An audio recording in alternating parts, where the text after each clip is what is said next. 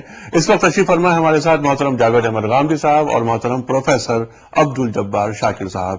خواتین حضرات، مقصد اس پروگرام کا صرف یہی کہ امت مسلمہ کے ذہن میں کسی قسم کا کوئی اشکال، کوئی ابہام، کوئی کنفیوژن نہ رہے. علماء کرام تشریف لاتے ہیں اور ان سے ہم سب سیکھتے ہیں. جاوید غامدی صاحب، بات ہو رہی تھی راسخون فی العلم کی. قرآن کریم میں متشابہات کو بیان کیا گیا اور محکمات کو بیان کیا گیا. متشابہات کے تعلق سے یہ فرمایا گیا ہے کہ اس کا علم اللہ تعالیٰ کو ہے. اچھا، محکمات سامنے کی چیزیں ہمارے سامنے آ گئی کہ آپ کو یہ کرنا ہے، یہ کرنا ہے، یہ کرنا ہے، اور اس پر پابندی کرنی ہے. آپ ہی فرمائیے کہ کیا راسخون فی العلم متشابہات کا علم رکھتے ہیں؟ پہلے تو اس کو سمجھ لینا چاہیے کہ محکمات اور متشابہات کیا ہیں. قرآن مجید میں تمام آیات محکمات ہی ہیں. متشابہات صرف وہ آیات ہیں جس میں اس نادیدہ عالم کے بارے میں ہمیں کچھ معلومات دی گئی ہیں جو ہمیں مرنے کے بعد پیش آنے والا ہے. یعنی اللہ تعالیٰ نے اپنی ذات و صفات کے بارے میں اور قیامت کے بارے میں جو کچھ کہا ہے اس میں اس کے علاوہ کوئی راستہ نہیں تھا کہ متشابہات کا اسلوب اختیار کیا جائے. متشابہات کے اسلوب کا مطلب کیا ہے؟ اس کا مطلب یہ ہے کہ جو چیزیں پیش آنے والی ہیں ان کو تشبیہ دے کر موجودہ دنیا کی چیزوں سے ہمیں سمجھا دیا جائے. اس کی وجہ کیا ہے؟ اس کی وجہ انسانی علم کی ایک تحدید ہے. انسانی علم کا مسئلہ یہ ہے کہ ہمارے پاس تو الفاظ اس وقت وجود میں آئیں گے، یا تو چیز موجود ہوگی ہم اس کو نام دیں گے، یا تصور موجود ہوگا تو نام دیں گے. یہ دونوں چیزیں آخرت کے بارے میں ہو نہیں سکتی اور اللہ تعالیٰ کی ذات و صفات کے بارے میں بھی نہیں ہو سکتی. ان کی حقیقت کیا ہے؟ تو اس کو قرآن مجید متشابہات کے اسلوب میں بیان کر. بالکل ایسے ہی ہے کہ اب آپ کے یہاں بجلی وجود میں آ گئی ہے، اس میں جتنے آلات ہیں ان کے نام بھی وجود میں آ گئے ہیں. آج سے 200-400 سال پہلے کوئی آدمی یہ بتانا چاہتا تو شاید یہ طریقہ اختیار کرتا کہ ایسے کمکمے جلیں گے جن میں تیل ڈالنے کی ضرورت نہیں ہوگی. تو یہ متشابہات کا اسلوب ہے. متشابہات کے بارے میں یہ خیال نہیں کرنا چاہیے کہ ان کا مطلب ہم نہیں سمجھ سکتے. ان کا مطلب سمجھنے میں کوئی دقت نہیں ہوتی. 6:15 p.m. This time check is brought to you by امید رکھنا ہے، مشکلوں سے لڑنا ہے. یعنی آپ اس کی حقیقت نہیں جان سکتے. حقیقت نہیں جان سکتے نا. تو کیا راسخون فی العلم حقیقت جان سکتے ہیں؟ نہیں. قرآن نے تو یہ کہا ہے کہ راسخون فی العلم جو ہیں وہ ان متشابہات کے بارے میں بالکل صحیح رویہ اختیار کرتے ہیں. یہ کہتے ہیں یہ سب ہمارے پروردگار کی طرف سے، ہم اس پر ایمان رکھتے ہیں اور کبھی ان کے پیچھے نہیں پڑتے. یہ بات بیان کی گئی ہے. قرآن نے یہ کہا ہے کہ ان کی حقیقت خدا کے سوا کوئی نہیں جان سکتا. اچھا، دیکھیے اللہ تعالیٰ کہتے ہیں ان میں نہیں جانتے. نہیں تو قرآن حجت خدا ہوتے ہیں زمین پر، اس میں کیا شک ہے؟ تو حجت خدا کے لیے کیا یہ ضروری نہیں ہے کہ وہ ہر سوال کے جواب میں یہ کہے کہ ہاں میں یہ علم جانتا ہوں؟ نہیں، ہر سوال کے جواب کا کیا تعلق ہے؟ ان چیزوں کے سوال کا جواب دے گا جن کو ہم جان سکتے ہیں، جن کی حقیقت ہمیں معلوم نہیں ہو سکتی.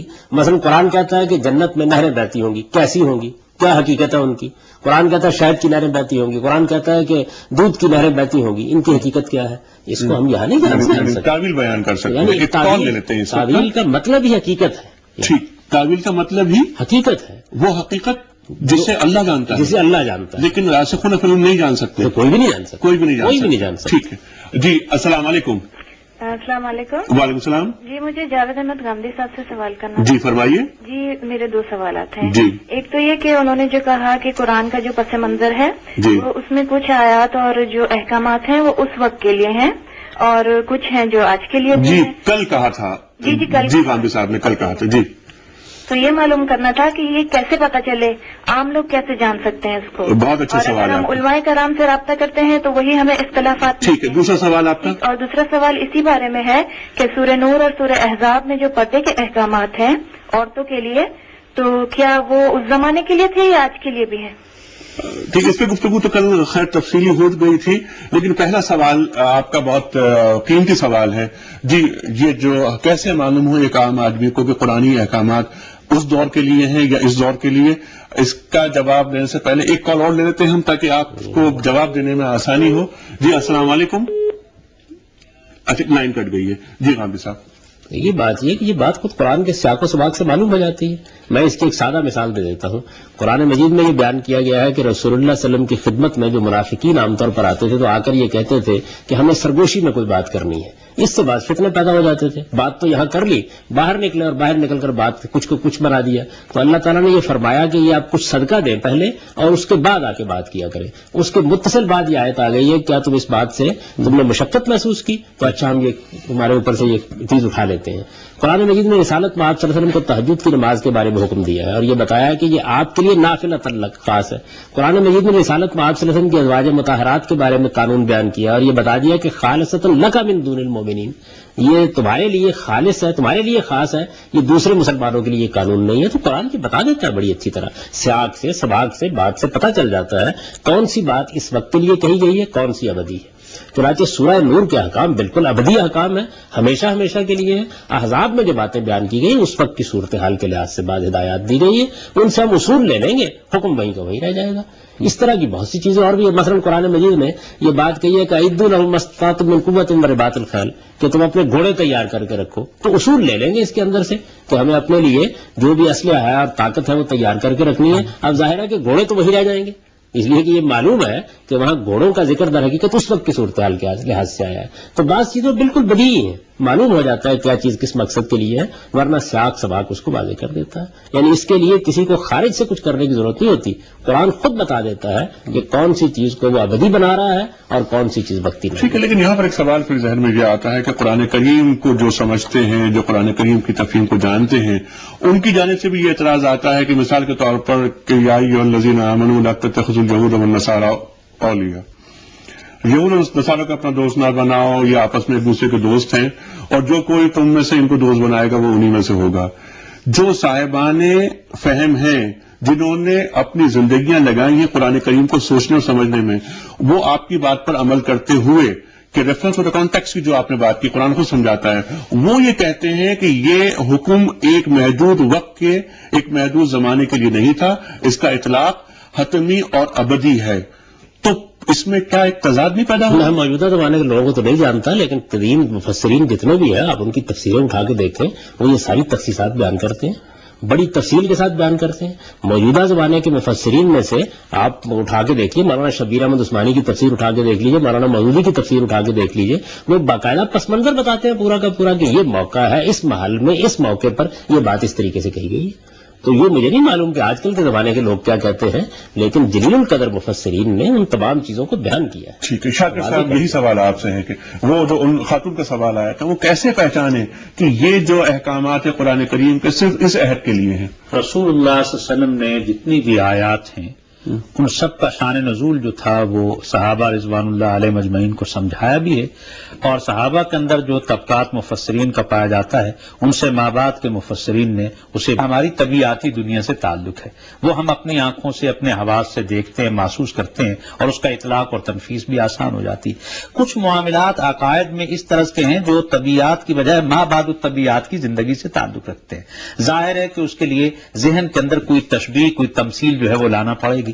اس لیے مشابہات کی بجائے متشابہات کہا گیا ہے کہ زیادہ سے زیادہ اس کی صورتحال کو سمجھنے کے لیے یہ ایک الفاظ کا مجموعہ ہے جو آپ کے قریب تک لا سکتا ہے. یہ تو باتیں البتہ سوال جو ہے نا ہمارا وہ صرف یہ کہ قرآن کریم کے جو احکامات ہیں، جو غامدی صاحب نے فرمایا نا کہ ریفرنس اور کانٹیکسٹ بات چلتی ہے، یہ ایک عام آدمی کے ذہن میں کیسے آیا کہ یہ بات کہ یہود اور نصارہ اس عہد کے تھے، عہد نبوی کے لیے یہ احکامات تھے جو غامدی صاحب فرما رہے ہیں، یہ ان کا تعلق اس کے لیے نہیں ہے. اس کے لیے آپ نے نام کوٹ کیے مولانا شبیر احمد عثمانی صاحب کا نام، مودودی صاحب کا نام، تو آپ اس بات سے اتفاق کریں گے؟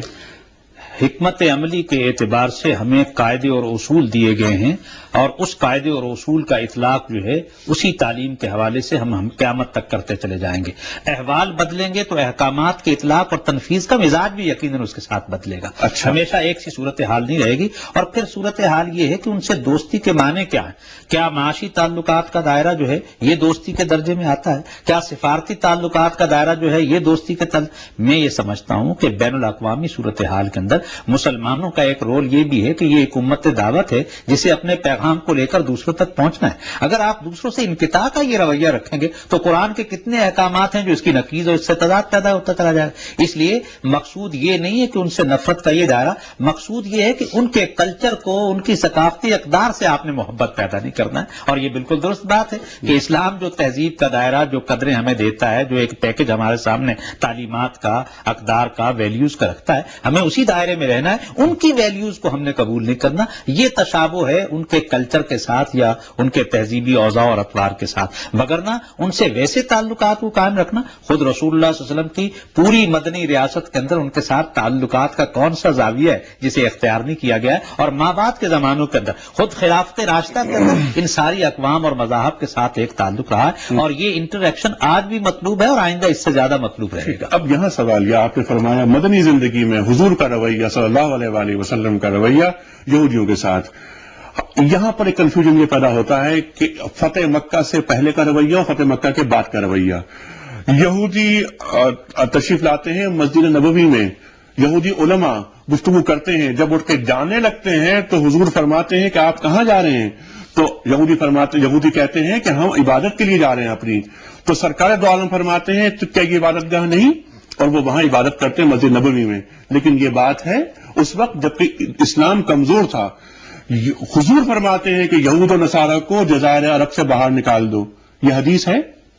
جی بالکل ایسا ہے، بالکل ایسا ہے. وہی رسول اکرم صلی اللہ علیہ وسلم کا یہ رویہ ہے. تو اس کے درمیان کیا فرمائیں گے؟ یہ ایک حکمت عملی ہے کہ اسلامی ریاست کو اگر کسی غیر اسلامی عنصر سے یہ خدشہ پیش ہو کہ وہ اس ریاست کے استحکام کے لیے کوئی خدشہ پیدا کر سکتا ہے، تو اس صورتحال کے اندر بالکل صحیح اقدامات ہیں، اور اس قسم کا حکم دینا جو ہے وہ عین اس میں حکمت کے مطابق ہے. اور یہی وہ صورتحال ہے کہ غزوہ خیبر کے بعد باقاعدہ ان کو اس درجہ وہاں سے نکالا گیا کہ پھر دوبارہ کبھی رویے تبدیل ہوئے ہیں. ٹھیک ہے جی. اچھا جی فرانڈی صاحب، رویے تبدیل ہوئے یہودیوں کے تعلق سے، سرکار دو عالم صلی اللہ علیہ وسلم کے رویے تبدیل ہوئے، تو ان کو آپ انتباہ کیسے کر رہے ہیں اس صحت پر؟ بڑی سادہ سی بات ہے جی. دیکھیے بات یہ ہے کہ عمومی رویہ وہی ہے کہ ہم ان سے محبت کا تعلق رکھیں گے، ان کے ساتھ معاملہ کریں گے، ان کو دعوت دیں گے، ان کو پیغام پہنچائیں گے، معاہدات کریں گے، دنیا میں ان کے ساتھ رہیں گے. لیکن جب رسول اللہ صلی اللہ علیہ وسلم کے ذریعے سے اتمام حجت ہو گیا، اس کے بعد اللہ تعالیٰ نے فیصلہ فرما دیا کہ اب ان پر سزا نافذ کر دی، سزا نافذ ہو گئی. ٹھیک ہے جاوید صاحب، بہت شکریہ آپ کا. محترم خواتین و حضرات، قرآن کریم ہمارا موضوع، بہت سارے نکات اب بھی تشنا ہے، انشاءاللہ کل کور کریں گے. انیق احمد کو اجازت، خدا.